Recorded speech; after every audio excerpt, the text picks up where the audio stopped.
নমস্কার বন্ধুরা, পিকুর রান্নাঘরে সবাইকে স্বাগত।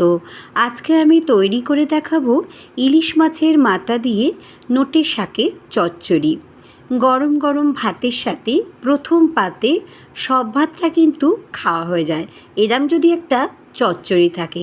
তাহলে চলো বন্ধুরা করে দেখানো যাক। এখানে এক আটি আমি নোটে শাক নিয়ে নিয়েছি, তার সাথে নিয়ে নিলাম একটা বড় সাইজের ঝিঙে, একটা আলু আর আধফালি কুমড়ো। এই কটা উপকরণ দিয়ে কিন্তু আমি এই রেসিপিটা তৈরি করব। কিভাবে আমি শাকটা কাটছি সেটা তোমাদেরকে একটু দেখিয়ে দিচ্ছি। এই যে মোটা যে ডাঁটিগুলো আছে শাকের, সেগুলোকে কিন্তু ফেলে দেব, আর কচি ডাঁটা আর পাতাগুলোকে কিন্তু আমি ছোট ছোট টুকরো করে কুচিয়ে নেব। দেখো আমি পুরোটা দেখিয়ে দিচ্ছি। এই যে এবারে আমি কুমড়োটা কেটে নিচ্ছি। কুমড়োটা কিন্তু একটু বড় বড় সাইজ করে আমি কেটে নেব। ঠিক এইভাবে হবে, কারণ কুমড়ো কিন্তু খুব তাড়াতাড়ি গলে যায়, সেই কারণে। এবারে আমি ঝিঙেটাও কেটে নিচ্ছি, সেটাও তোমাদের কাছে একটু দেখিয়ে দিচ্ছি।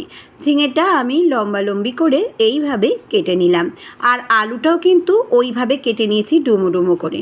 এবারে ইলিশ মাছের এখানে 4টে মাথা আছে, ভালো করে নুন আর হলুদ গুঁড়ো দিয়ে মাখিয়ে নিলাম। কড়ার মধ্যে সর্ষের তেল দিয়ে দিলাম 4 টেবিল স্পুন। এবার ভালো করে নুন হলুদটা লাগিয়ে একে একে ইলিশ মাছের মাথাগুলোকে ভেজে নিচ্ছি। বেশ লাল লাল করে কিন্তু এই ইলিশ মাছের মাথাগুলোকে ভাজবো। তোমাদের মনে হয় যদি রুই বা কাতলা মাছের মাথা নেবে, সেক্ষেত্রে কিন্তু সেটা দিয়েও তোমরা করতে পারো। এই রেসিপিটা কিন্তু খেতে অপূর্ব সুন্দর হয়। নানা রকম শাক দিয়ে কিন্তু প্রায়শই আমরা মাছের মাথা দিয়ে করেই থাকি। যদি একবার এরকম ইলিশ মাছের মাথা দিয়ে নোটে শাক করো, মনে হয় আরও বেশি খেতে ভালো লাগবে। বাড়িতে কিন্তু তোমরা অবশ্যই ট্রাই করো। এবারে আমি সমস্ত মাথাগুলোকে দেখো এইভাবে ভেঙে নিচ্ছি, একটু ছোট টুকরো করে নেব, নিয়ে তুলে নিলাম। কড়াটা ধুয়ে আবারও আমি সর্ষের তেল দিলাম 3 টেবিল স্পুন। এবার আমি 5 ফোড়ন দিলাম 1 চামচ, আর দিয়ে দিলাম দুটো এখানে পেঁয়াজ কুচি। পেঁয়াজটা যখন বেশ লাল লাল করে ভেজে নিয়ে আমি এর মধ্যে প্রথমে কুমড়ো আর আলুগুলোকে দিয়ে বেশ লাল করে ভেজে নেব। সবজি যদি শাকের মধ্যে একটু লাল লাল করে বা ভালো করে ভাজা হয়, তাহলে কিন্তু বেশ খেতে ভালো লাগে। আর এবারে আমি ঢাকা চাপা দিয়ে একটুখানি ভেজে নিচ্ছি। নিয়ে এবারে আমি এর মধ্যে দিলাম ঝিঙেগুলোকে দিয়েও আবার আমি একটু ভালো করে ভেজে নিচ্ছি। এবারে আমি কিছু উপকরণ দেব। প্রথমে আমি দিয়ে দিলাম ক্রাশ করা আদা। এখানে আমি 3 ইঞ্চি আদাকে ক্রাশ করে দিয়ে দিচ্ছি। এবারে দিয়ে দেব আমি এর মধ্যে পরিমাণ মতো নুন, হলুদ গুঁড়ো 2 চামচ, আর লঙ্কার গুঁড়ো দেব 2 চামচ, জিরে গুঁড়ো দেব 8 চামচ, আর চিনি দেব এখানে 2 চামচ। শাকের চচ্চড়িতে একটু মিষ্টি মিষ্টি ঝাল হলে কিন্তু খেতে বেশ ভালো লাগে, আর আমরা এইভাবেই করি। তোমাদের যদি মনে হয় চিনিটা কম দেবে, সেক্ষেত্রে একটু বেশি কম করে নিতেই পারো। এবারে আমি ভালো করে নাড়াচাড়া করে মিশিয়ে নিলাম সমস্ত মশলার সাথে। এবারে গ্যাসের ফ্লেমটা কিন্তু আস্তে করে রেখে সমস্ত শাকগুলোকে আমি দিয়ে দিলাম, আর শাকটা কিন্তু খুব ভালো করে ধুয়ে নিয়েছি। দিয়ে আবারও নাড়াচাড়া করে নিলাম। আমি কিন্তু একটুও জল দেব না। এই শাক থেকে আর সবজি থেকে যে সমস্ত জল বেরোবে সেই দিয়ে কিন্তু এই রান্নাটা তৈরি করব। 10 মিনিট বাদে আমি ফিরে এলাম।